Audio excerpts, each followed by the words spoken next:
Imagine a world where your favorite high-end games don't require a massive plastic box under your TV.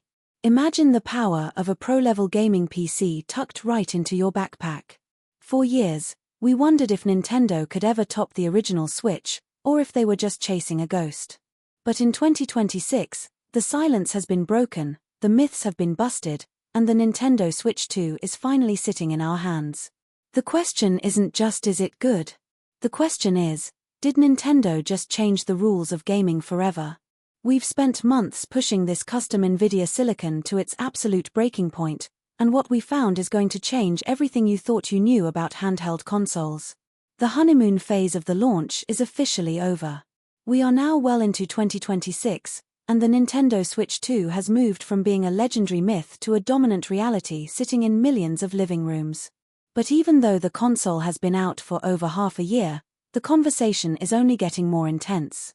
We are now entering the era of optimization, hidden features, and the first wave of next-gen Nintendo software that is actually pushing the hardware to its limit. If you've been on the fence about picking one up, or if you've had one since launch day and want to know how to get more power out of it, you are in the right place. The heart of the Switch 2's success in 2026 isn't just raw horsepower. It's the Nvidia Tegra T239 chip and the magic of DLSS 3.5. When the console first launched, many people were worried that the 12 GB of RAM wouldn't be enough to keep up with the PlayStation 5 or Xbox Series X. However, what we've seen over the last few months is that Nintendo's implementation of AI upscaling is a total game changer. We've been testing the recent 2026 patch for The Legend of Zelda, Tears of the Kingdom, and the results are staggering. The Switch 2 Boost mode allows the game to run at a reconstructed 4K resolution when docked, with a frame rate that almost never dips below a locked 60 frames per second.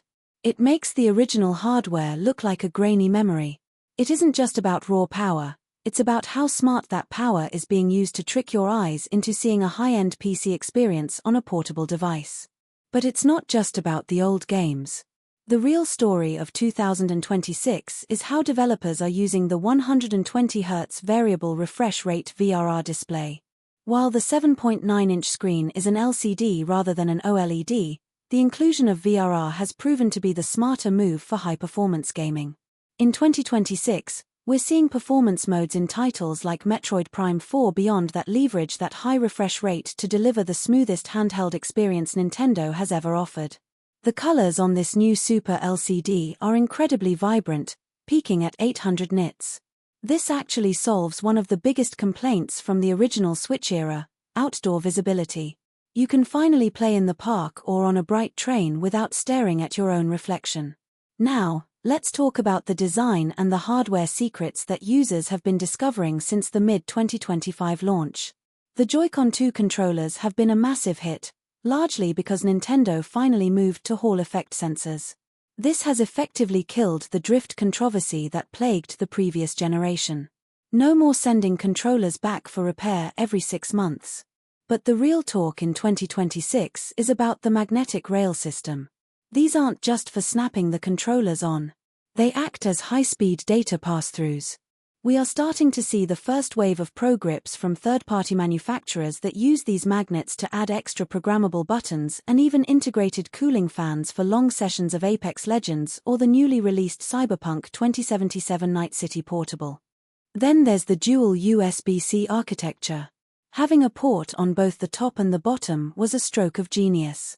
In 2026, the top port is being used for the Nintendo Vision camera accessory, which is rumored to be the key for an upcoming augmented reality Pokémon project. It's also made the Switch 2 the ultimate device for streamers. You can now charge the console and output a clean HDMI signal simultaneously without a bulky third-party dongle. It's these small, quality-of-life improvements that make the device feel like a pro machine. One of the biggest talking points as we move through 2026 is backward compatibility. Nintendo promised it and they delivered. But the Switch 2 upgrade culture is where things get interesting. Most first-party games received free patches to improve loading times and resolution. However, we are seeing a trend where third-party publishers are releasing Ultimate Editions that take full advantage of the microSD express speeds. If you're still using your old UHSI cards from 2017, you're missing out. The Switch 2's ability to read data at nearly 900 megabytes per second means that modern games like Final Fantasy VII Reimagine can stream assets instantly. This eliminates those slow elevator rides and narrow crawling spaces we used to hate. In 2026, the 256 gigabytes of internal storage is already starting to feel tight for some power users, making those high-speed express cards the most essential accessory of the year.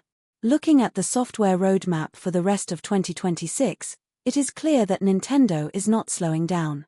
We are just weeks away from the rumored February Direct, where we expect to see the first footage of the new Super Mario Odyssey sequel. Beyond that, the third-party support in 2026 is at an all-time high. We've already seen Grand Theft Auto 5 running flawlessly on the system, and the whispers of a miracle port for Starfield are growing louder every day. The Switch 2 has officially ended the era where Nintendo fans had to wait years for the big games. In 2026, the Switch is a lead platform for almost every major publisher. This has led to a massive surge in the Nintendo Switch Online Plus subscriber base, especially with the addition of the GameCube expansion pack. Finally, we have Melee and Wind Waker HD in a portable format with full online play. However, it hasn't all been perfect.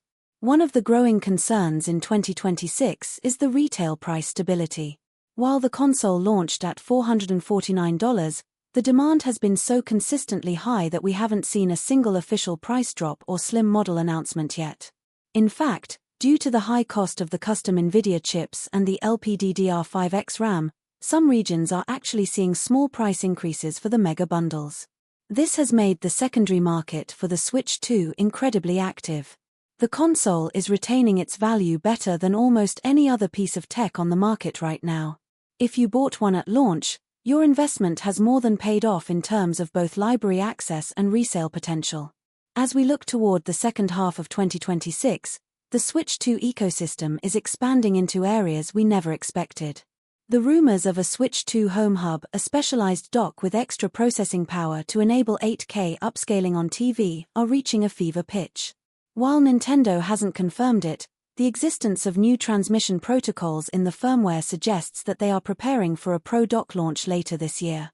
This would effectively turn the Switch 2 into a hybrid that can compete directly with 4K home consoles while still remaining the most powerful handheld in the world.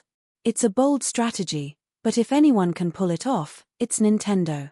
In conclusion, the Nintendo Switch 2 in 2026 is a masterclass in how to follow up a legendary product. It didn't reinvent the wheel, it just gave the wheel a jet engine and a high-resolution display. It has successfully bridged the gap between casual portable play and high-end cinematic gaming. Whether you're a parent looking for the best family device or a hardcore gamer wanting to take Elden Ring on a plane, the Switch 2 is the undisputed champion of 2026. The library is massive, the hardware is refined, and the future looks incredibly bright. In my opinion, the Switch 2 is the most impressive piece of hardware Nintendo has ever released. It didn't just fix the problems of the past, it built a bridge to the future of gaming. It feels premium, powerful, and most importantly, it feels like Nintendo is back on top of the world. It's rare for a sequel to live up to this much hype, but Nintendo has managed to capture lightning in a bottle for the second time. If you like the video, subscribe, share the video, and hit the bell icon so you never miss a deep dive into the latest tech.